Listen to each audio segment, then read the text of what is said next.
You turn a handle, water appears, no walk, no dig, no risk involved at all. For most of human history, that simple act would have looked like magic. For nearly 300,000 years, every drop of water your ancestors drank had to be found coaxed or stolen from a landscape that did not want to give it up. And in some of the driest places on Earth, the methods they invented to survive were stranger than almost anything you would expect. This is the story of how ancient humans found clean water where to anyone else there was no water at all. Picture the Kalahari Desert. Cracked orange sand stretches in every direction. The nearest river is over 100 miles away. Temperatures climb past 40 degrees Celsius, which is well over 100 degrees Fahrenheit. No clouds, no streams, no obvious source of anything to drink. And yet people have lived here continuously for tens of thousands of years. How? The anthropologist Richard Lee spent years living among the Sand people of the Kalahari in the 1960s, documenting exactly how they survived in one of the harshest environments on the planet. What he found overturned a popular assumption. Hunter-gatherers were not constantly on the edge of starvation and thirst. They were resourceful, they were precise, and they had built an entire mental map of water sources that outsiders simply could not see. The first secret was not water at all, it was a plant. The tsamma melon grows wild across the Kalahari, hidden under sandy soil and thorny vines. It looks unremarkable, pale green about the size of a grapefruit. But crack one open and inside is pulp that is almost 90% water. During the dry season, sand foragers could survive for weeks on tsamma melons alone, eating the flesh, spitting out the seeds, and storing the rinds for later use as containers. This single plant did not just provide hydration, it reshaped an entire way of life.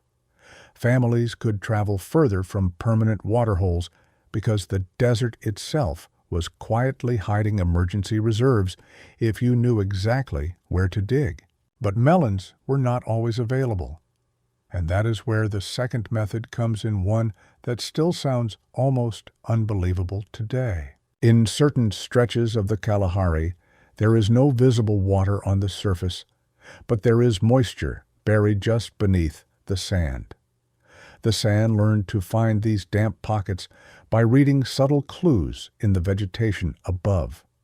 Then they would dig a shallow pit, insert a hollow reed or a thin stick into the wet sand, and suck water up through it, straight into their mouths, drop by drop. This technique is sometimes called a sip well. It takes patience. It can take an hour to draw a single cup of water this way. But in a place where the alternative is dehydration, an hour is nothing. And once they had water, they faced a new problem. How do you carry it? This is where the ostrich comes in. Across the Kalahari and other parts of southern Africa, ostrich eggshells became something closer to ancient canteens. A small hole was made at one end, the contents emptied out and eaten, and the shell itself, remarkably durable, was filled with water and sealed with a plug of grass or beeswax. These were not just used for carrying water. They were used for storing it, buried in the sand at known locations across the landscape, sometimes far from any camp. Years of archaeological work, including research led by Pierre-Jean Texier at sites such as Diepkloof Rock Shelter in South Africa, has uncovered engraved ostrich eggshell fragments dating back tens of thousands of years, confirming that humans were using these shells as containers for an extraordinarily long stretch of prehistory. In effect, the desert itself became a pantry. A buried eggshell of water marked by a memorized landmark was a kind of insurance policy against a future crisis. People were not just surviving day to day. They were planning months, sometimes longer, ahead of time. Think about what that requires, not just thirst and the will to solve it. Memory. A mental catalog of dozens of locations spread across an enormous, featureless-looking terrain, each one tied to a season, a depth, a specific clue in the soil or the plants growing above it.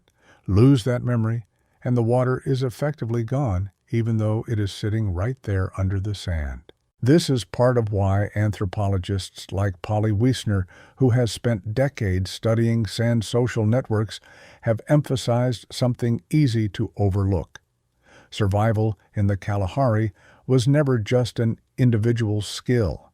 It depended on relationships, on sharing information, across camps on trust, built over years so that one group's hidden water cache could be safely used by another in a moment of need.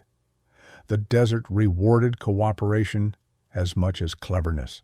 Now picture a similar problem on a different continent, solved in an even stranger way. In the deserts of Central Australia, Aboriginal communities developed their own deep knowledge of hidden water passed down across many thousands of years. Some of it involved digging soak wells in the dry riverbeds where water filtered slowly through sand long after the surface had dried out completely.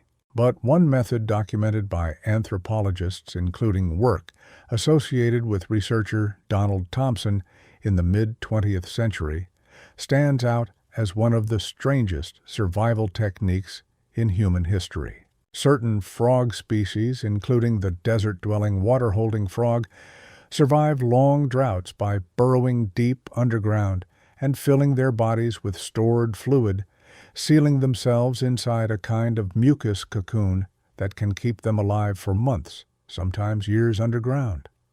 Aboriginal trackers, reading subtle surface signs invisible to anyone untrained, could locate these buried frogs, dig them up, and gently squeeze them to release the stored liquid as an emergency source of drinkable water.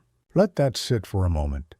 In a landscape with no rivers, no lakes, and no rain for long stretches of the year, a frog itself became a kind of living canteen, and surviving meant knowing the desert closely enough to find one. None of this was guesswork. None of this was desperation. It was knowledge refined and tested across countless generations, passed from elder to child, until it became second nature. So let's reconstruct a single day. You wake before sunrise while the sand is still cool from the night before. You walk with your group scanning the ground for the faint shape of a vine that signals a tsamma melon buried nearby. By midday, the heat is unbearable, so you rest in whatever shade you can find, sipping carefully rationed water from an eggshell carried since the last camp. In the late afternoon, an elder leads the group to a patch of ground that looks to your eyes like nothing at all. But she remembers it. A sip well dug years ago still holds moisture just beneath the surface. There is no panic in any of this. There is method. There is memory. There is an intimate generational relationship with a landscape that modern eyes would dismiss as empty. Notice something else about this reconstructed day. Almost nothing in it happens by accident. Every choice, from the direction of the morning walk to the decision about which sip well to visit, is the product of knowledge accumulated long before that particular sunrise. A child raised in this environment would not learn these skills from a single lesson. They would absorb them slowly over years by watching, by asking, by being corrected gently when they read a sign wrong. And here is the twist that changes how you should think about all of this. For decades, popular imagination painted hunter-gatherer life as a desperate, brutal scramble for survival, one bad day away from death. But research like Richard Lee's challenged that picture directly. His calculations suggested that sand foragers often worked fewer hours per week securing food and water than people in many industrialized societies spend at their jobs. The desert was not empty. It was simply illegible to anyone who had not spent a lifetime learning to read it.